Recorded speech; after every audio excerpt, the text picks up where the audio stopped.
Mechina means preparatory, to prepare you. Originally, these were started in the religious Zionist world, so in my community. At its core, it's an indoctrination program. And the purpose was to prepare young religious boys for the military.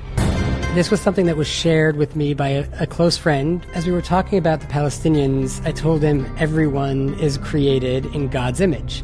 And his response to that was, yes. However, just like in a human body, there is a head and there is excrement.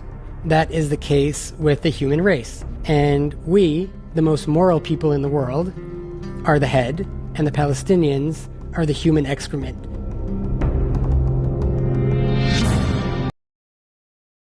These are the kinds of ideas that you will hear in these classes as they're interpreting a hierarchy of souls, a hierarchy of humanity.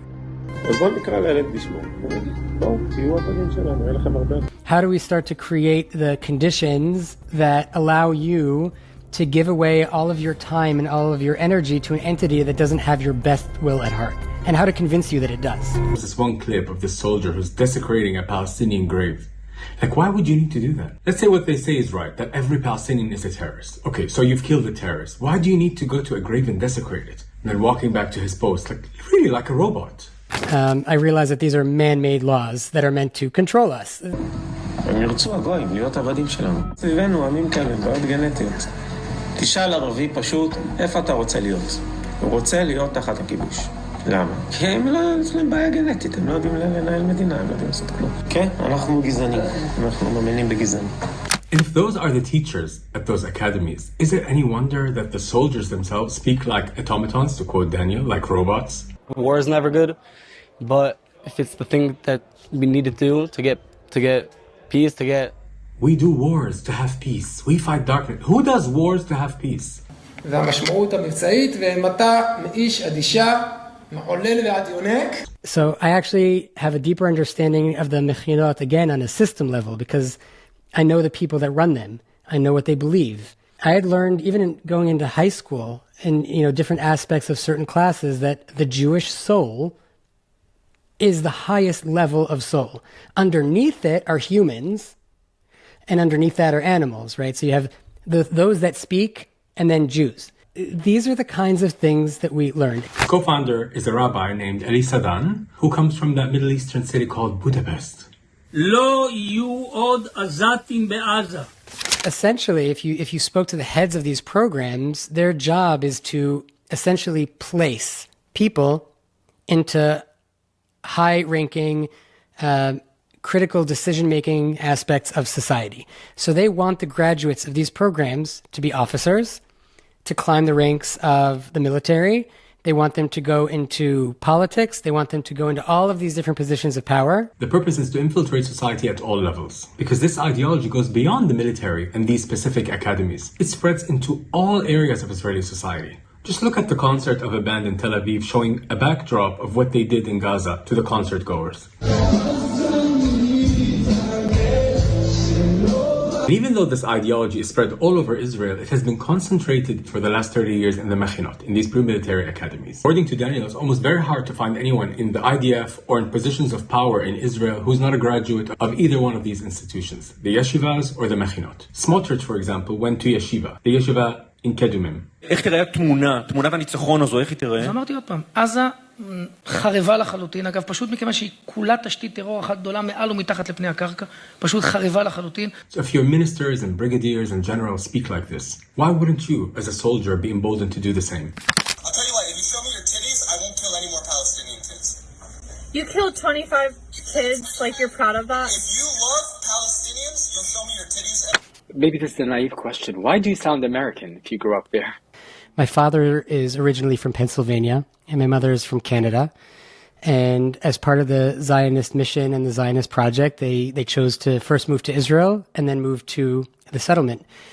And I would say that certainly growing up, if not the vast majority, but I would say close to a majority of the settlement were from Anglo-speaking countries. So these are people that moved from the United States, from Canada, from England. You know, Efrat, which is the religious Zionist settlement where Daniel grew up for the first 22 years, the head of the town, his wife, is originally from the UK.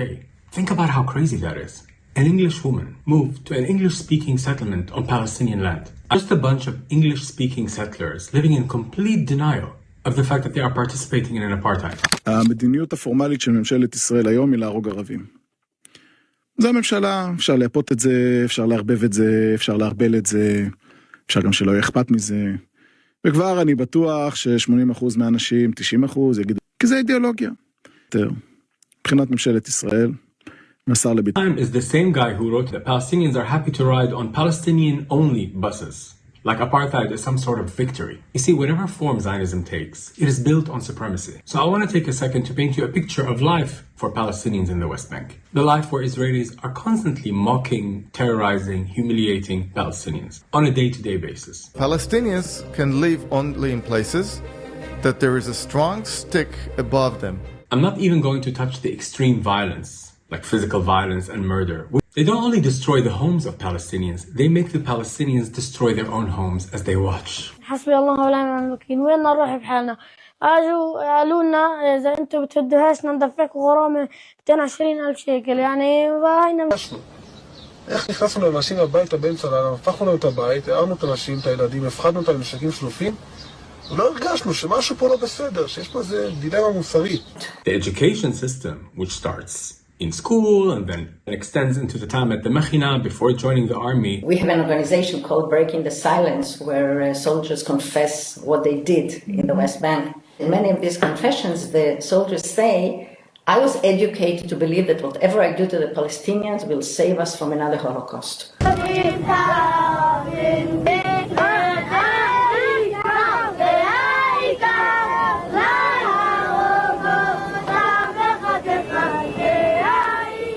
They might be playing up to the camera, but these songs are part of their regular repertoire. Palestinians don't exist in Israeli consciousness or in Israeli textbooks today. They're not there. Israelis don't see Palestinians until they become soldiers. All the way to the north, border with Lebanon, Syria, and Hallelujah, which is actually included in the Promised Land. Can you believe it? All of Lebanon is included in the Promised Land, all of Lebanon, and a lot of parts of Syria, all the way to the Persian Gulf. So when we see those wars that are coming, that are happening, and every time Israel is attacked, we end up with more territory. Understand, this is a Yah move. This is a God move. He makes sure we end up with more territory. Like growing up, whenever we went to, I don't know, a playground as kids, we would immediately leave if a Palestinian family came. This is like indoctrination. I think that's why I went crazy and moved out. Done by design. Yes, 100% by design. It's very sophisticated. It's a very sophisticated machine. I mean, brainwashing is one way to understand it, but it's deep, deep, deep conditioning programmed over many, many generations. And the panel is titled, Should Jews Be Alarmed? Because this panel was held after Mamdani won the mayoral election. A Muslim became a mayor, now should we be alarmed? I'm worried, but I'm not alarmed. You're not alarmed? You're not alarmed? Should people be alarmed if a Jewish person became a mayor? And the one thing that has worked, raise Jewish kids. How do you raise Jewish kids? Again, people want all these solutions. The reality is formative experiences, putting kids in actual bubbles, in Jewish bubbles during their formative years. I am a product of everything you say. All of the resources that my parents had went to Jewish day schools and Jewish camps. We didn't go on vacation. Everything went to that. Everything. Right. Okay? And the idea, though, that it's the price that it is, given the amount of capital in our community, it makes my blood boil. Yeah. This is where all of the resources in our community should go without exception. This is it. Outgrown human sacrifice. We call it by different names now. This lie humanity tells itself is that we have outgrown human sacrifice. We call it by different names now and make our offering to different gods. We offer young men we call soldiers as if the designation means that their mothers cry less when they die. We call masses of humanity collateral damage and turn our eyes away from the pictures of their lifeless bodies as we sip our morning coffee. And the truth is, we don't do it because we are heartless. We do it because we believe that it is necessary for the world to keep running. We do it because we believe that the gods whose favor we so desperately seek, freedom, security, prosperity, flourishing, that they demand blood as the price of their favor. We do it because we cannot see any other choice. And maybe that's why we read the Akedah, the binding of Isaac, on Rosh Hashanah. Because the story of the Akedah isn't about inconceivable obedience. When Abraham prepares to sacrifice Isaac, he is just accepting the same bargain of blood we still accept today, that some need to die for the world to flourish. The greatest lie humanity tells itself is that we have outgrown human sacrifice. We seek freedom, security, prosperity, flourishing, that they demand blood as the price of their favor. Isaac, he is just accepting the same bargain of blood we still accept today, that some need to die for the world to flourish. The greatest lie humanity tells itself is that we have outgrown human sacrifice. Yesterday, I got pulled into an officer's office and counseled. They told me I'm under investigation as a threat to national security. They gave me the proof, and the proof they gave me are anti-Israel posts. Now, when I joined the military, I took an allegiance to support the United States of America. I did not ever take an allegiance to support Israel. But yet, I am deemed a threat to national security because I do not support Israel and their genocide against the Palestinian people. What I actually came to learn through my upbringing is that we weren't actually, Jewish in a sense. What we were was Zionist. Judaism was the shell or the vehicle that the Zionist ideology, it's the host and the vessel that it found in order to perpetuate itself. At its core, the Palestinian birth rate is known in Israel, and anybody can Google this, as the demographic demon. It is really wild to just turn your worldview totally upside down. Zionism was connected to a sense of denial, but it also was, my Zionism demanded that I keep a distance between myself and the very tangible, real world pain of Palestinians. These academies mean so much to the people in power. They go out of their way to come visit these institutions because this is one of the most important parts of their base. תודה הרב סדן, אתה מנהיג גדול הזאת. Just check out this moment. Again, it's not very violent, but it tells you a lot. There was Israeli soldiers arresting a young Palestinian, and his mother was chasing them just to give the boy a jacket because it's so cold. He throws back the jacket at her. Why would you do that? You just want to punch. You don't think these people are human beings. Ironically, there's a class in the religious world called faith. Right? There are many conversations in the Talmud that refer to Jews and non-Jews. Laws around Jews and non-Jews. I had learned from a young age that non-Jews can't pour wine for Jewish people, but you can do it the other way around. Built-in mechanisms of othering, and then we learn them as law. Miri, you and Sheldon created a lot of relationship over the years with politicians at the state level, especially at the federal level. I want you to share with everyone why is it so important and how do you do it? Again, writing checks is part of it, but there is more than writing just checks. So how do you do it? Can you allow me not to answer?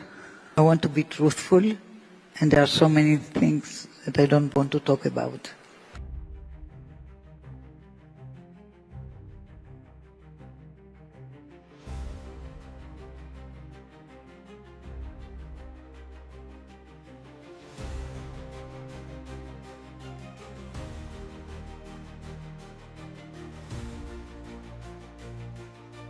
Cypriot President Nikos Christodoulidis may well be the most pro-Israel leader that Cyprus has ever had. Is he also the most corrupt one? The video includes incriminating statements from the CEO of a major Cypriot construction company called Cyfield. Cyfield has extensive dealings, by the way, with Israel. The video also implicates a Russian-Israeli billionaire.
You mentioned earlier about, control and how much power Israel has on the international stage. I mean, we have to talk about things like Jeffrey Epstein, I think is one of Israel's biggest exports, right? The layers of blackmail. So the way this system is able to keep people in line and support the people that are perpetuating it is absolute and, depraved at levels that people are so uncomfortable talking about and recognizing it because it's so painful to look at how this system actually works. High treason.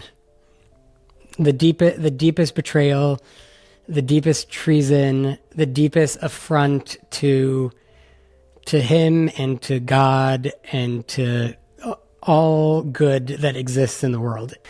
And I learned through my journey that the process of recognizing that you've been indoctrinated is really scary. There's a lot of shame. How could this have happened to me? There's a lot of disbelief. There's a lot of no way that I was in this or involved in this and what this all means. I must be crazy. Because of all of that, people rather put their head back in the sand and stay in denial.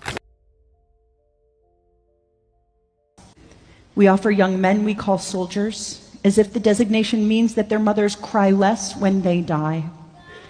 We call masses of humanity collateral damage and turn our eyes away from the pictures of their lifeless bodies as we sip our morning coffee. When Abraham prepares to sacrifice Isaac, he is just accepting the same bargain of blood we still accept today, that some need to die for the world to flourish.